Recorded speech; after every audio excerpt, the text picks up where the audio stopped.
welcome to the Onyx Path Publishing YouTube channel, and this video is only attempted to be recorded about 5-6 times, infuriatingly. My name is Matthew Dawkins, and I'm joined by... Klara Horskjær Herbøl, hello. Hello, and Klara has been one of our freelance writers for the last year and a half, working on such projects as... Contagion Chronicle, which will be on Kickstarter when this video is up, so we will provide a link in the info box below. Go check it out if you want to. Dark Heroes 2. I've been on Chicago by Night. I've been on the Chicago Folios with Streets Running Red. I've been on Changeling, Dreaming. I've been on Werewolf. Quite a bit. Yeah. Klara is one of our most prolific freelancers in the last year. She has been working on a number of projects, not just for me, but for other developers as well.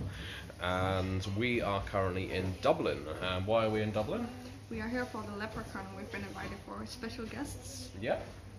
Yeah, we were at the Leprecon gaming convention at Trinity College Dublin. It was fantastic. Lovely, low-key, intimate event, and we have to say thank you to the organisers for inviting us. It was great fun. Got to play some games, got to play some Prince's Gambit. Who won? Well, the Sabbat won, unfortunately. And which side were you on? The opposite. Yeah. I was the Sabbat. I was, it should be noted, a more effective prince of the city as a Sabbat infiltrator than the actual Camarilla prince. Kaitiv as well. I know it was Kaitiv, yeah, I was clanless as well at that. Now this is what happens when you put a Brujah in control. So, Klara, Prince's Gambit, by the way, we'll link that in the description box below. If we name drop a product that's available to buy, we'll link it. It's an excellent card game. But moving on from that, as it's pretty rare that Klara and I are in the same space. We live in different countries, but we've known each other for a long time. That said, how did you first get into the freelance writing side of things? Well, I made a submission, actually. That was how I primarily got into the Onyx Path. And as I said in several interviews and podcasts before, I recommend if you do want to be a writer or write role-playing games, that you make a submission for the Onyx Path website, because that is really one of the best ways to get in, to get noticed. Follow the submission guidelines and be creative. Yeah. I think that's the key. Follow the damn guidelines, he says in the kindest possible way.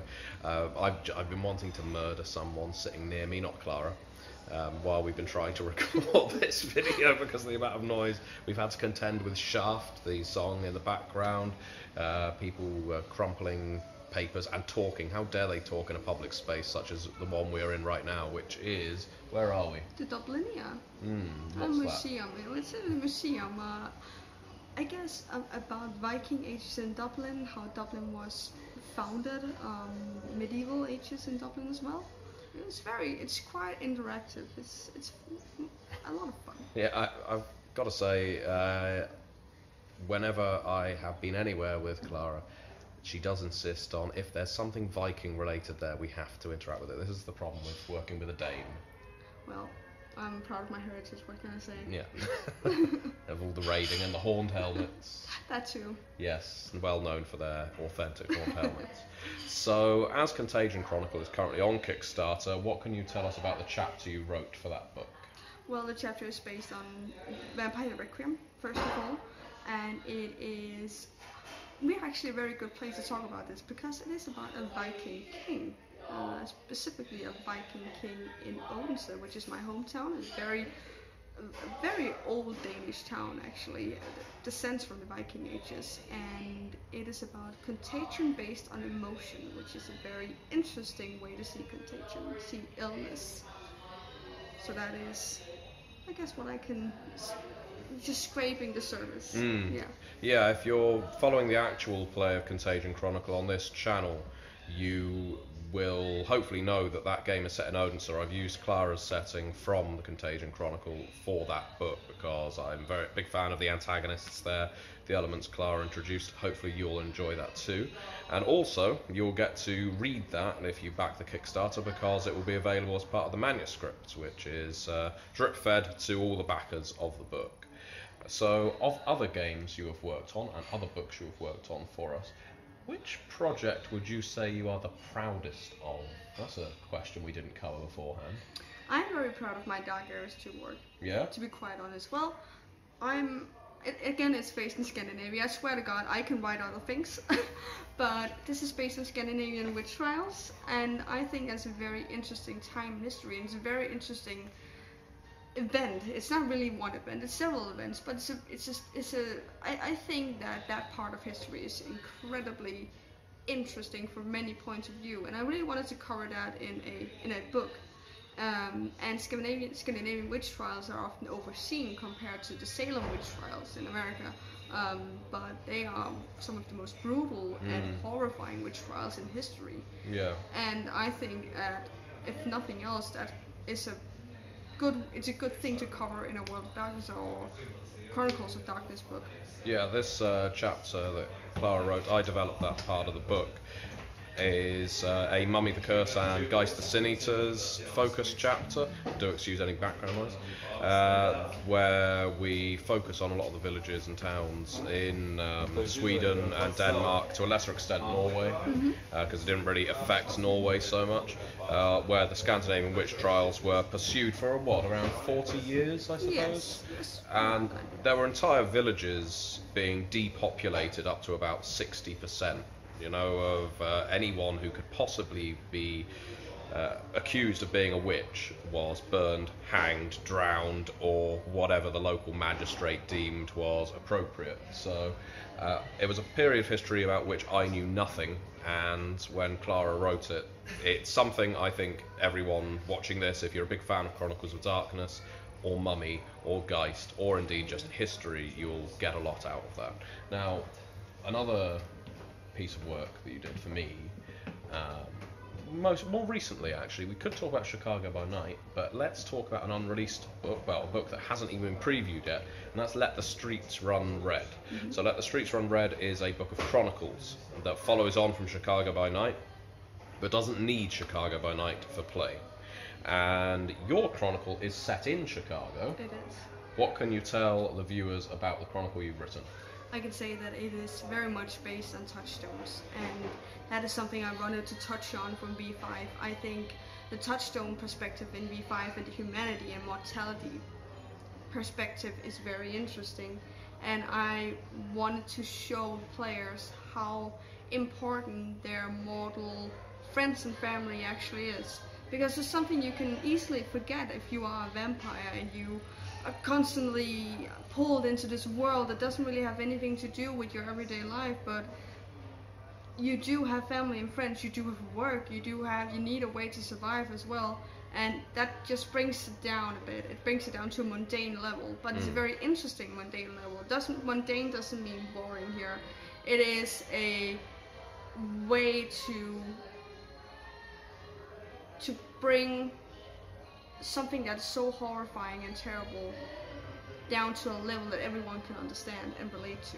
And I think I wanted to cover that a lot. So there is a lot of focus on touchstones in this chronicle, and it is a chronicle where touchstones will be threatened, and that isn't a small thing in V5. That is it could be detrimental for a vampire to, if they don't have a touchstone, they don't have anything that binds them to their humanity. They will be devoured by their beast pretty quickly.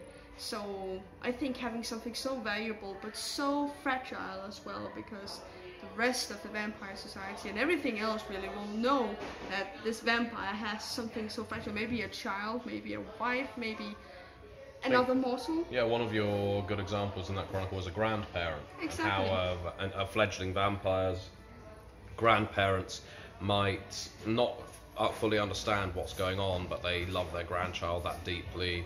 It's the old spoiling the grandchild kind of thing.